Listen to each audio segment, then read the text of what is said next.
카오스가 코스모스가 되게 하는 것이 바로 로고스입니다.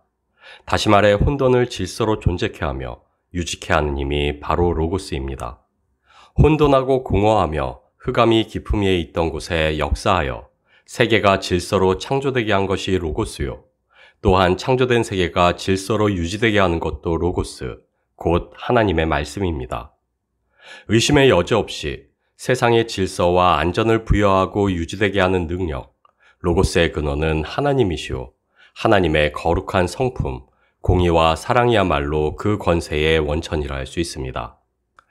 왜냐하면 하나님께서는 절대적이고 영원한 자신의 법, 곧 공의의 터 위에 세계를 창조하사 하나님 자신의 섭리를 따라 만물이 각자의 특별함으로 분별되어 지속되게 하셨고 서로 구별되는 창조물이 그분의 사랑 안에서 그분의 사랑으로 하나 되게 하사 화평을 누리게 하셨기 때문입니다. 하나님이 이르시되 우리의 형상을 따라 우리의 모양대로 우리가 사람을 만들고 그들로 바다의 물고기와 하늘의 새와 가축과 온 땅과 땅에 기는 모든 것을 다스리게 하자 하시고 그리고 마침내 자신의 형상대로 인간을 창조하사 만물의 관리자로 세우시고 공의로 굳건한 그 세계를 경외하고 찬송하며 부여하신 통치권세, 그 사랑으로 만물을 돌보며 다스리게 하셨습니다.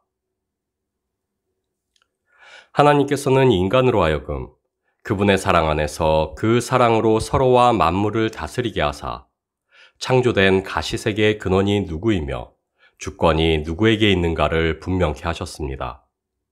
인간에게 사랑의 권세를 주사 세계를 다스리게 하신 하나님께서는 선악을 알게 하는 나무의 실과는 먹지 말라.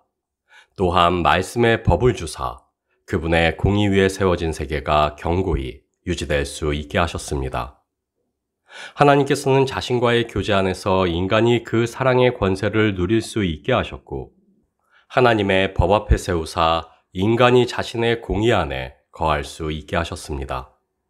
다시 말해 하나님의 형상을 따라 하나님의 모양대로 창조된 인간은 신의 성품에 참여하는 자로 곧 하나님의 공의 안에서 하나님의 사랑을 누리는 자로 세계의 근간을 유지케 하는 존재였습니다.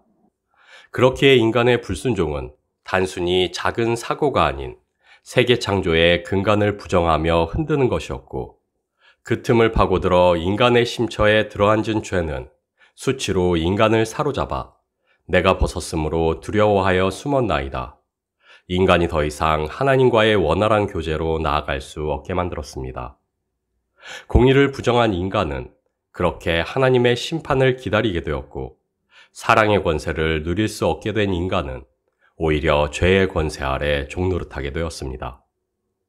너는 흙이니 흙으로 돌아갈 것이니라. 로고스 안에서 질서로 존재했던 인간은 로고스를 떠나 카오스로 곧 질서가 아니었던 상태로 되돌아가야만 하게 되었습니다. 사망과 음부도 불못에 던지우니 이것은 둘째 사망, 곧 불못이라. 더 나아가 죄와 사망, 그리고 파멸이 예정된 세계와 함께 하나님의 심판이라는 멸망으로 치달을 뿐이게 되었습니다. 요한복음 3장 16절 말씀입니다. 하나님이 세상을 이처럼 사랑하사 독생자를 주셨으니 이는 저를 믿는 자마다 멸망치 않고 영생을 얻게 하려 하심이라. 성경은 죄로 인한 하나님과의 단절이 그저 하나님의 통치를 떠났다는 것을 의미하는 것이 아닌 창조된 세계와 인류의 필멸로 이어질 수밖에 없음을 명확히 합니다. 왜냐하면 세계를 질서로 존재케 하는 로고스를 떠난 세계가 이룰 수 있는 것은 카오스, 곧 무질서요 파멸이기 때문입니다.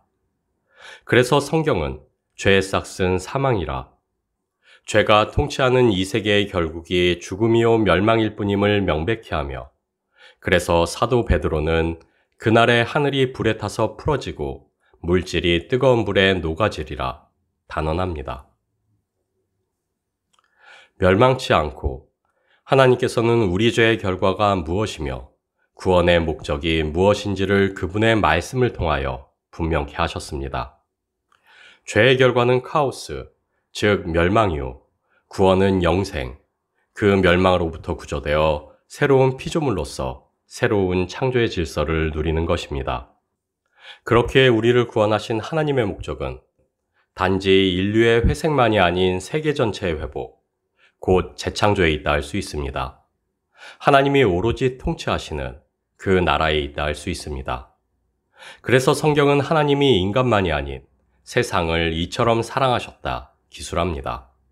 새하늘과 새 땅, 그것이야말로 구원의 목적이요 완성이기에 그래서 하나님께서는 창조의 근간이자 능력인 로고스를 이 땅에 보내셨습니다. 창조의 권세를 품은 말씀이 육신이 되어 이 땅에 이르게 하셨습니다. 그리고 영접하는 자, 곧 그 이름을 믿는 자들에게는 하나님의 자녀가 되는 권세를 주사 이 땅에 오신 그 아들의 권세, 곧 로고스의 권세에 참여하는 자가 되게 하셨습니다. 다시 한번 신의 성품에 참여하는 새 피조물일 수 있게 하시고 하나님의 형상을 따른 새 생명으로 영생을 누릴 수 있게 하셨습니다. 그래서 성경은 너희가 거듭난 것이 썩어질 씨로 된 것이 아니요 썩지 아니할 씨로 된 것이니 하나님의 살아있고 항상 있는 말씀으로 되었느니라 확언합니다. 로고스의 권세 아래 있는 것이 질서요. 로고스가 없는 곳이 카오스이자 멸망입니다. 왜냐하면 로고스는 세계가 질서로 존재케 하는 하나님의 권능이요. 공의의 터 위에 세워진 세계가 사랑으로 유지되게 하는 하나님의 권세이기 때문입니다.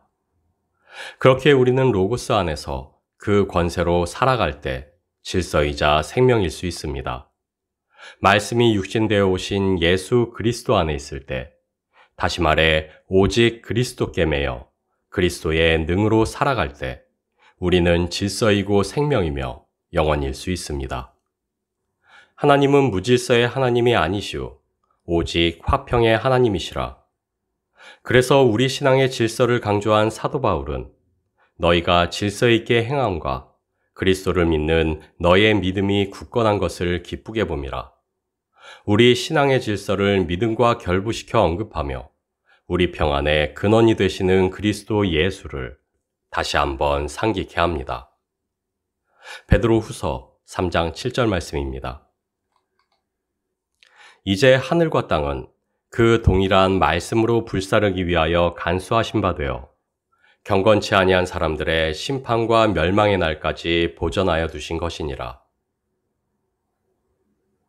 이 세상의 결국은 멸망이요 불타 사라짐입니다. 그렇기에 이 세상에서 무언가를 이루고 남기는 것은 헛되고 무익하며 무의미한 수고일 뿐입니다. 그러나 그렇다 해서 이 땅에서의 우리의 삶이 아무런 의미가 없느냐 하면 그렇지는 않습니다. 왜냐하면 우리는 이 땅 위에 이미 임하여 있는 새 창조의 질서, 주님의 그 나라로 살아가는 이들이기 때문입니다. 그리고 바로 그것이 세상에 썩어질 것을 피하라, 육체의 욕심을 이루지 말라, 수많은 구절들로 우리를 경계하는 성경이 또한 질서 있게 행하라, 우리를 권고하는 이유일 것입니다. 왜냐하면 죄가 인간을 그리고 세상을 파멸로 이끌어가는 방식은 언제나 미움과 증오와 반대와 억압이라는 폭력이요. 폭력은 항상 무질서와 파괴를 낳기 때문입니다. 그리고 이러한 죄의 권능은 인간이 하나님을 떠난 직후 여지없이 발휘되고 맙니다. 가인이 그아우 아벨을 살해한 사건이 바로 그것입니다. 죄는 시기와 질시와 미움이라는 폭력으로 가인을 이끌어 마침내 아벨의 죽음이라는 파국에 이르게 합니다. 그러나 그 절망적인 상황 속에서도 하나님께서는 가인에게 그 죄를 다스릴 것을 명령하십니다. 내가 선을 행하면 어찌 낫을 들지 못하겠느냐? 선을 행하지 아니하면 죄가 문에 엎드려 있느니라. 죄가 너를 원하나 너는 죄를 다스릴지니라. 그리고 그 다스림의 권세가 무엇인지는 자명합니다. 우리에게 위임하신 하나님의 통치 권세는 오직 하나, 사랑이기 때문입니다. 모든 것을 카오스로 이끄는 죄의 권능마저 무력해 할 능력은 세계를 질서로 존재케 하는 로고스의 권세, 오직 사랑뿐이기 때문입니다. 그러나 그 사랑은 우리가 고양하고 자라게 할 수 있는 우리 안에 그 무엇이 아닙니다. 그 사랑은 오로지 로고스의 능력이요 우리가 위임받은 하나님의 통치 권세이며 그리스도 예수로 말미암아 심겨지고 자라갈 겨자씨 한 알이기 때문입니다. 마가복음 4장 26절에서 28절 말씀입니다. 또 이르시되 하나님 나라는 사람이 씨를 땅에 뿌린과 같으니 그가 밤낮 자고 깨고 하는 중에 씨가 나서 자라되 어떻게 그리 되는지를 알지 못하느니라. 땅이 스스로 열매를 맺되 처음에는 싹이요 다음에는 이삭이요 그 다음에는 이삭의 충실한 곡식이라. 하나님 나라와 그 나라의 권세는 작은 겨자씨 한 알로부터 시작되어 공중의 새들이 그 가지에 깃들일 만한 나무로 자라갑니다. 그렇기에 그 나라로 살아가는 우리가 늘 기억하며 가슴 깊이 새겨 두어야만 하는 주의 말씀은 내가 작은 일에 충성하였음에 내가 많은 것으로 내게 맡기리니 내 주인의 즐거움에 참여할지어다일 것입니다. 그래서 주님께서는 우리로 비판하지 말라 명령하시고 용서하라 권면하사 그 작은 일로부터 우리의 권세가 시작되게 하셨습니다. 타인을 비판하지 않는 그 작디 작은 겸비가 타인을 용서하는 그 사소한 순종이 결국 주의 그 사랑으로 우리를 충만케 하며 그 권세로 만물을 다스리는 데까지 우리로 이르게 할 것이기 때문입니다. 선악을 알게 하는 나무의 실과를 먹지 말라. 이 말씀에 순복치 않았던 인류의 작은 불순종이 창조된 세계의 근간을 흔들고 신성한 성품에 참여하는 자로서의 모든 종기와 권세를 상실케 했듯 그러나 비판하지 말라는 그 작은 말씀의 순종이 그저 사랑으로 종노릇하는 비천한 겸비가 우리를 그 나라로 굳건케 하고 그 나라의 권세로 충만케 하며 마침내 온전한 그 나라로 살아내게 할 것이기 때문입니다. 하나님이 우리에게 바라시는 것은 우리의 행복이 아니오 우리의 거룩함입니다. 그리고 우리는 오직 하나님의 질서 안에서 그 질서로 살아갈 때 비로소 거룩할 수 있습니다. 그래서 성경은 하나님의 말씀과 기도로 거룩하여짐이라 우리에게 교훈합니다. 거룩은 우리 개인의 권능과 절제로 성취될 수 있는 것이 아니오 오직 로고스의 권세 아래 로고스의 능과 지혜를 구하고 찾고 두드려 의지할 때 누리게 하시는 하나님 나라에 있음을 깨닫게 합니다. 사랑의 권세 아래 우리에게 주신 그 권세로 살아갈 때 우리는 그 나라의 질서 안에서 완전하고 거룩할 수 있습니다. 그리고 그 나라의 질서 안에서 그 나라의 질서로 살아내게 하는 것은 다른 무엇이 아닌 주의 사랑을 겸손히 구하고 주만을 의지하여 행하는 우리의 작은 순종들입니다.